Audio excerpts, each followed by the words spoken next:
5 places, 1 country, a city abandoned in 3 months, furniture still on the tables, calendars still on the walls, 19 teenage boys who died for a castle that wasn't even burning. A mountain ruin still pumping poison every single day, 50 years after everyone left. 350 dolls standing in for a village that is slowly disappearing from the map. And an island so sacred, so deliberately kept from the world, that 80,000 artifacts survive 15 centuries, not in a museum, but in silence. These are the 5 most haunting secrets from 9 episodes of Lost Japan. You've seen some of them before, but this time we're putting them in order. And by the time we reach number 1, I think you'll understand why Japan keeps its secrets better than any other country on Earth.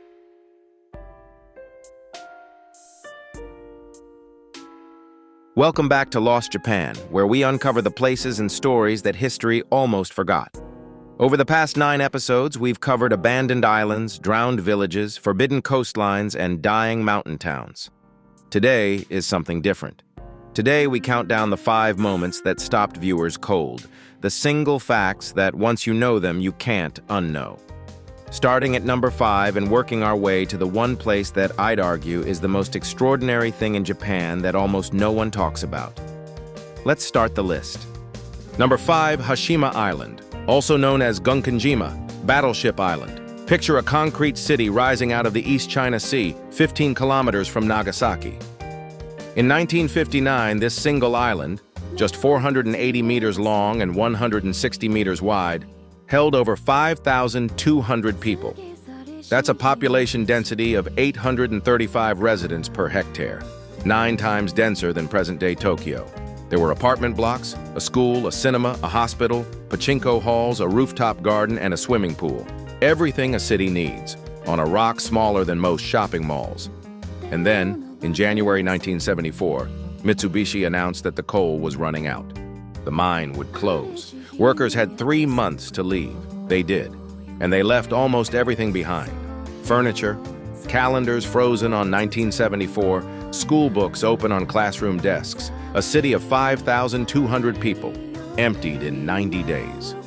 When photographers finally gained access decades later, what they found looked like a disaster had struck overnight. But there was no disaster, just a decision and a deadline, and people who moved on and never looked back. Hashima is a UNESCO World Heritage Site now. You can visit on a guided tour, but the tour stays on the perimeter. The interior is too unstable, too dangerous to walk through. The ruins are still collapsing. Slowly, quietly, the sea wins a little more each year. Hashima comes in at number 5 because it's famous. It even inspired the villain's lair in a James Bond film. But the entries above it are stranger, sadder, and far less known.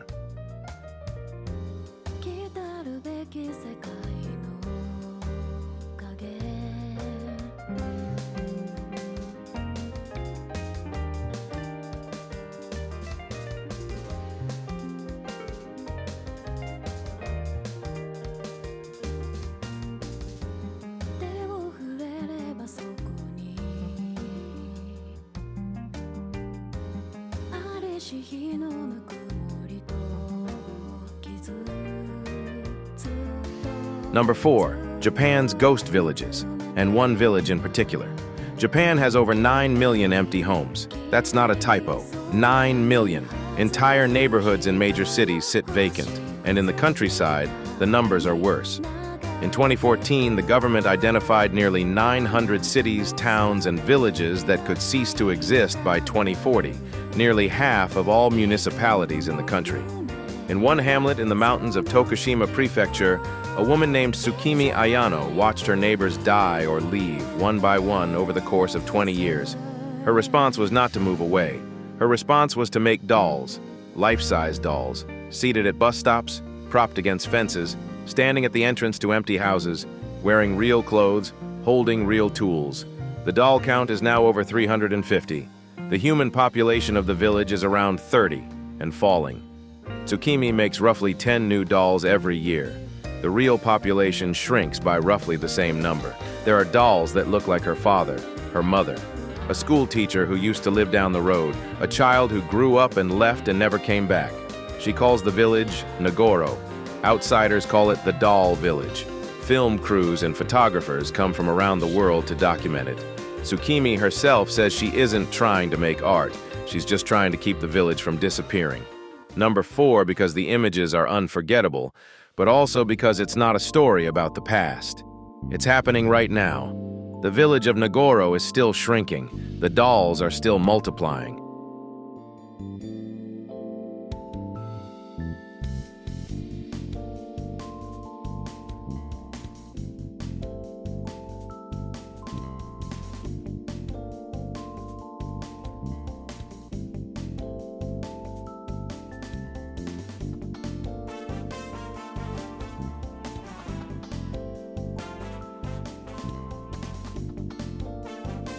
Number 3, a hillside in Aizu Wakamatsu and 19 boys who made the worst mistake in samurai history.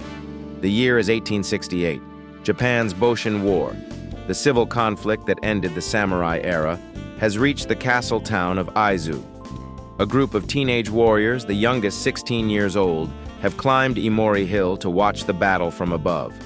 From the hilltop, through fire and smoke, they look toward their castle, Tsurugaho. And what they saw, or what they thought they saw, was a castle engulfed in flames. Their lord was dead. Their castle was burning. The battle was lost. One by one, they drew their blades and ended their own lives.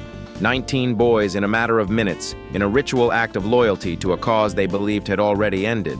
But here is what history records. The castle was not burning. It was not even close to falling. The smoke they saw was from fires elsewhere in the city. Tsurugajo would hold for another month. Of the 20 boys in the group, one survived. A teenager named Inuma Sadakichi, who was found unconscious and pulled to safety. He lived until 1931. 63 years spent carrying the knowledge that the castle wasn't on fire. They are known as the Byakutai, the White Tiger Corps. Their graves on Imori Hill draw visitors from across Japan. There are statues, museums, annual memorial ceremonies. The story is taught in schools. It is held up as an example of loyalty and sacrifice. What it actually is, a catastrophic misreading of a battlefield by teenagers who had no way to know they were wrong, is something history has never quite figured out how to say clearly.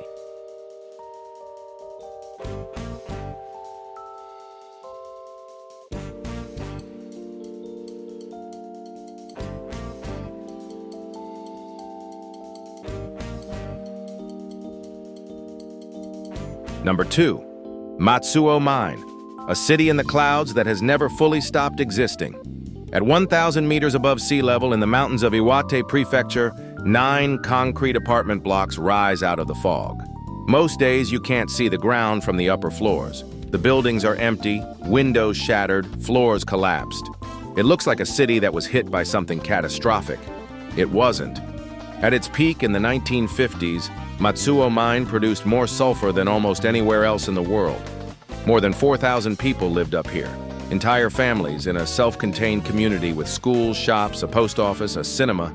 Then synthetic chemicals made sulfur mining uneconomical almost overnight. The mine closed in 1969. Within months, the mountain was empty. But here is the part that gets stranger. Matsuo Mine did not just leave ruins. It left a problem. The mountain is laced with acidic wastewater, drainage from decades of sulfur extraction. If that water reaches the rivers below, it kills them permanently. The pH levels are low enough to dissolve metals, and so, 55 years after the last miner left, a water treatment facility at the foot of the ruins is still operating, every day, with staff, treating acidic runoff from a mine that closed more than half a century ago. The ruins have no management plan. The buildings collapse slowly, season by season. But the water treatment plant runs indefinitely, because if it stops, the Matsuo River dies. Matsuo Mine is number 2 because it asks a question most abandoned places don't. What happens when you can't just leave?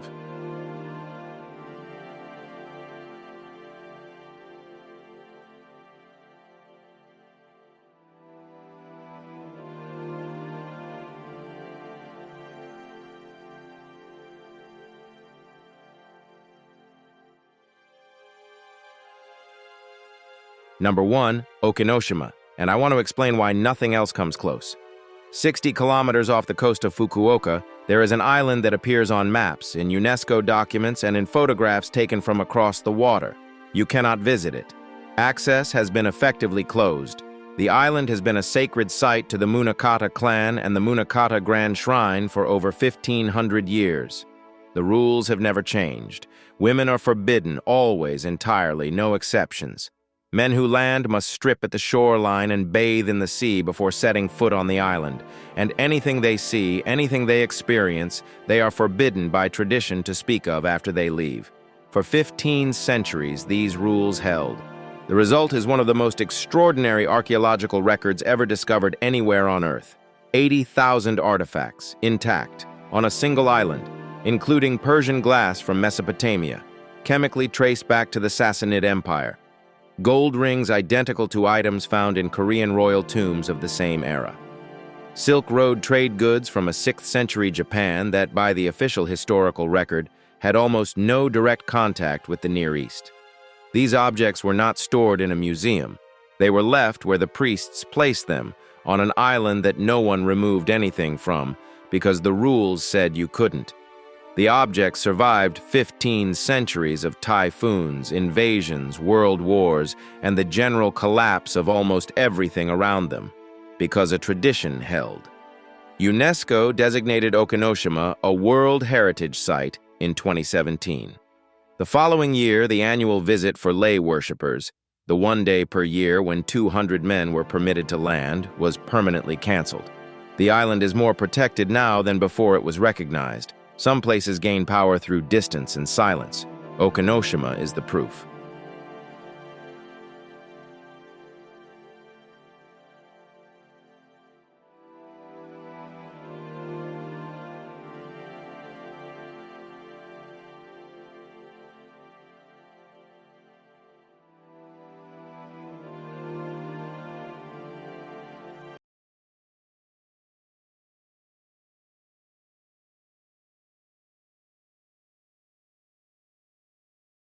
Five places, 5 secrets, a city emptied in 90 days, a village kept alive by dolls, 19 boys who died for a castle that was never burning, a mine that can never fully be abandoned, and an island that has been deliberately kept from the world for 1,500 years, and whose treasures survived because of it.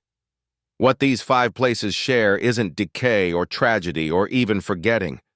It's the strange weight of things that were never meant to be seen, and the way that weight accumulates over time. Which one surprised you most?